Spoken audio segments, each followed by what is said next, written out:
ఇప్పుడు బడిబాట మీద మా మిత్రుడు ఒక పాటను వినిపిస్తారు రాజ్ కుమార్. ఎందుకంటే ఇప్పుడు మనకు ఎన్నో గురుకులాలు వచ్చినాయి, మోడల్ స్కూల్ వచ్చినాయి. విద్య పట్ల తెలంగాణ రాష్ట్ర ప్రభుత్వం ఎంతో శ్రద్ధ వహిస్తున్నారు. గౌరవ ముఖ్యమంత్రి గారే ఈ విద్యాశాఖను నడుపుతున్నారు కనుక మరి ప్రజలందరూ కూడా ఈ ప్రైవేటు స్కూళ్లకు వెళ్లకుండా, లక్షల కొద్దిగా ఫీజులు ఇవ్వకుండా మనకు ఎంతో ఉన్నతమైనటువంటి చదువును అందిస్తున్నటువంటి ప్రభుత్వ స్కూళ్లలోనే మన పిల్లలను చదివించాలని ప్రజలందరికీ, గ్రామ పెద్దలకు కూడా మనవి చేస్తూ దానిపై ఒక పాట.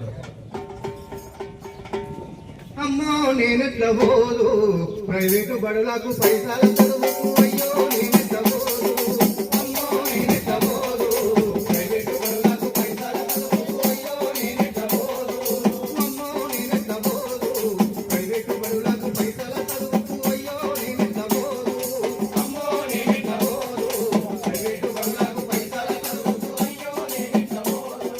మూడేళ్ళు నిండని ముగ్గు పాపలకంట 3 కేజీల పుస్తకాల బరువులంట, 3 కేజీల పుస్తకాల బరువులంట, 3 కేజీల పుస్తకాల బరువులంట. గిరిగిరి గదులల్ల క్లాసులు ముగ్గంట, టెస్టులు ఇయ్యకుండా టెస్టులు పెడతారంట, టెస్టులు ఇయ్యకుండా టెస్టులు పెడతారంట, టెస్టులు ఇయ్యకుండా టెస్టులు పెడతారంట. రోజుకు 12 గంటల చదువంట, పిల్లల కళ్ళకు అద్దాల జోడంట, పిల్లల కళ్ళకు అద్దాల జోడంట, పిల్లల కళ్ళకు అద్దాల జోడంట. అమ్మమ్మవరన మందు చూడవద్ద అత్తగట్టే నదినేమో పెట్టారంట. అమ్మో నేనెట్లా పోదు ప్రైవేటు బడులకు పైసల చదువుకు, అయ్యో నేనెట్లా పోదు, మాయమ్మో నేనెట్లా పోదు ప్రైవేటు బడులకు పైసల చదువుకు, అయ్యో నేనెట్లా పోదు, అమ్మో నేనెట్లా పోదు ప్రైవేటు బడులకు పైసల చదువుకు, అయ్యో నేనెట్లా పోదు.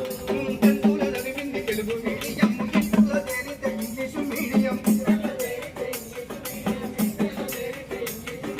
ఇంగ్లీషు నేర్పితే విలువనిస్తారంట, లేకుంటే విషమికి సావమంటారంట, లేకుంటే విషమికి సావమంటారంట, లేకుంటే విషమికి సావమంటారంట. సావుల చదువుకు నేనెట్లా పోదును, కనిపించినా మీకు దూరం ఎట్లా ఉందును, అమ్మో నేనెట్లా పోదు ప్రైవేటు బడులకు పైసల చదువుకు, అయ్యో నేనెట్లా పోదు, అమ్మో నేనెళ్ళిపోతా సర్కారు బడిలోన సక్కాని చదువంట, అయ్యో నేనెళ్ళిపోతా, అమ్మో నేనెళ్ళిపోతా సర్కారు బడిలోన సక్కాని చదువంట, అయ్యో నేనెళ్ళిపోతా, అయ్యో నేనెళ్ళిపోతా మాయమ్మో నేనెళ్ళిపోతా, అయ్యో నేనెళ్ళిపోతా, అయ్యో నేనెళ్ళిపోతా. Thank you. యువత వారి యొక్క బంగారు భవిష్యత్తును కూడా వారు ఖరాబ్ చేసుకుంటున్నారు. వీటిపైన మీ అందరికీ, గ్రామ పెద్దలందరికీ ఈ విషయం తెలియజెప్పడం కొరకు, వీటిపై అవగాహన కల్పించడం కొరకు ఈరోజు మన గ్రామానికి రావడం జరిగింది. మరి వచ్చేటువంటి వర్షాకాలంలో సీజనల్ వ్యాధులు అనేటివి వస్తాయి. ఆ సీజనల్ వ్యాధులు అనేది మనకు దోమకాటు వల్ల, ఈగల వల్లనే వచ్చేటువంటి అవకాశం ఎక్కువగా ఉంటుంది. ఎందుకంటే అప్పుడు ఈగల కాలం అని అంటారు ఎప్పుడైనా వర్షాకాలం.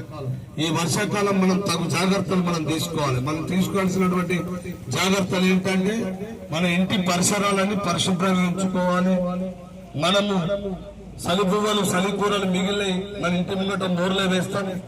చెత్త చెదరం కూడా మన ఇంటి ముంగట మోర్లో వేస్తే అక్కడ ఈగలు దోమలు అనేవి వృద్ధి చెంది మనము తినే ఆహారం మీద వాలినట్లయినా, మనల్ని కొట్టినట్లయితే దోమకాటు వల్ల మనకు డెంగ్యూ, మలేరియా లాంటి వ్యాధులు వస్తాయి.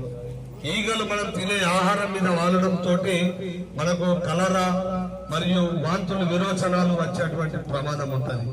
కావున మనము వ్యక్తిగత శుభ్రతను పాటించాలి. కరోనా లాంటి మహమ్మారి వ్యాధులు వచ్చినప్పుడు మనం వ్యక్తిగత శుభ్రతతోటే ఆ కరోనాను తరిమి కొట్టినాం. శానిటైజర్ తో చేతులు కడుక్కోవడం, సబ్బులతో చేతులు కడుక్కోవడం, వ్యక్తిగత శుభ్రతతోటే మనం కరోనా లాంటి మహమ్మారిని కూడా ఎదుర్కొన్నాం. ఇప్పుడు కూడా కరోనా కేసులు మన భారతదేశంలో చాలా వరకు నమోదవుతున్నాయి. తమిళనాడే గాని, కర్ణాటకనే గాని, మహారాష్ట్రలో గాని, మన పక్క దేశాలైనటువంటి మరి హాంకాంగ్ గాని, సింగపూర్ లో గాని వేల కొద్దిగా కేసులు నమోదవుతున్నాయి. మన వరంగల్ జిల్లాలో కూడా వచ్చినాయి, తర్వాత హైదరాబాద్ లో కూడా వచ్చినాయి. వీటన్నిటి పట్ల మనం మళ్ళీ జాగ్రత్తగా ఉండాలని తెలియజెప్పడం కొరకు వచ్చినాం. వీటిపైన ఒక పాటను మీకు వినిపిస్తారు. పరిసరాల పరిశుభ్రత మీద రాజేంద్ర.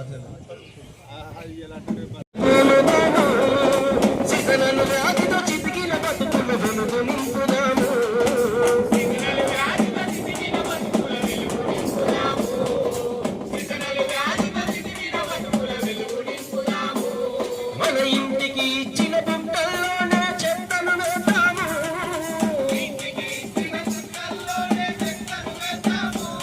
మన ఇంటికి ఇచ్చిన బుట్టల్లోనే చెత్తను వేద్దాము.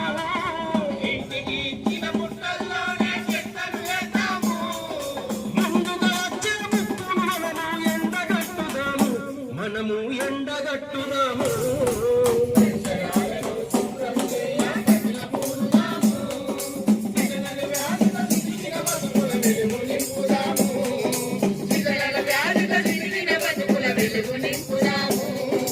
చిలుకు పడగానే సీజనలు వ్యాధులు చిక్కులు పెడతాయి. గత్తరచ్చి మన గ్రామాలలో కావరగొడతాయి.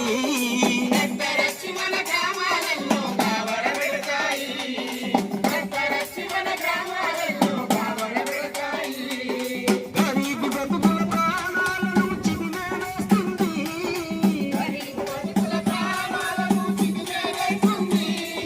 చిన్న పెద్ద తేడా లేక అందరికొస్తుంది. అది యాగం చేస్తుంది.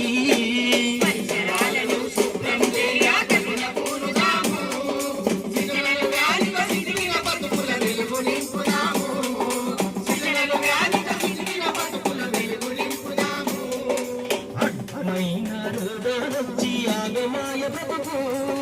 చీటికి మాటికి చేతులు కడగక తింటే నీ ఖర్చు.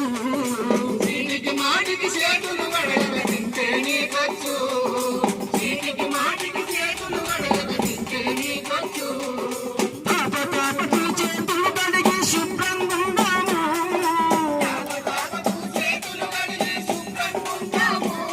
మనం తాపతాపకు చేతులు కడిగి శుభ్రంగా ఉందాము.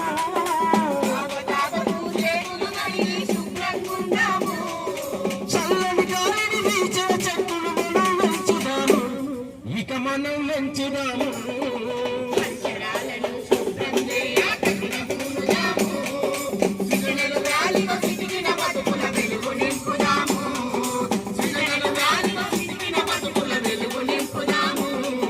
సరికొచ్చే సౌకర్యాలను వినియోగించుదము.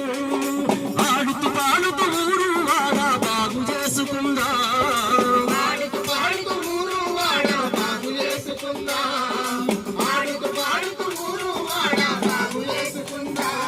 మన బడిలో గుడిలో పరిశుభ్రంగా ఉంచుదాము మనము.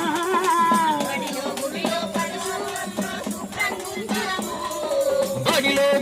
బజారులన్నీ శుభ్రంగా ఉంచుదాము.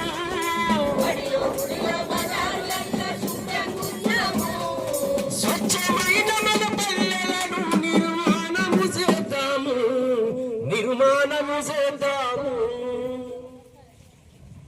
ధన్యవాదాలు పల్లిగిరి రాజేందర్ గారికి. మరి వ్యక్తిగత మరియు శుభ్రతతోటి అందరం కూడా ఆరోగ్యంగా ఉంటాం. ఎలాంటి వ్యాధులు మన దరికి చేరకుండా ఉంటాయి కనుక గ్రామ ప్రజలు పెద్దలందరూ ఈ విషయాలన్నింటినీ మనం గమనించి మన పిల్లలను కూడా ఎప్పటికప్పుడు అప్రమత్తం చేసి వీటిపై అవగాహన కల్పించాలని మీకు తెలియజేసుకుంటూ మరి ఇప్పుడు నూతనంగా మరి ప్రభుత్వ స్కూల్ లోపల ఎన్నో ఫెసిలిటీస్ ఇప్పుడు వచ్చినాయి.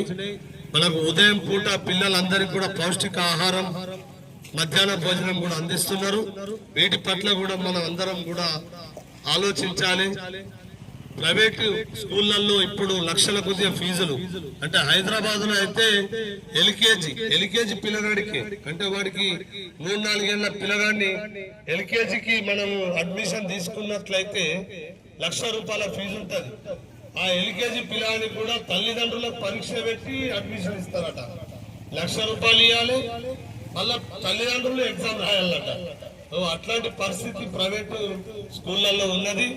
మరి ప్రభుత్వం ఎంతో మంచి చక్కటి విద్యను అందిస్తున్నది. ఇప్పుడు ప్రభుత్వ పాఠశాలల్లో మనకు చదువు చెప్పే సార్లకు వాళ్ళు బీఈడీలు చేయాలి, తర్వాత పిహెచ్డీలు చేయాల్సి ఉంటది, టెట్ ఎగ్జామ్ రాయాల్సి ఉంటది.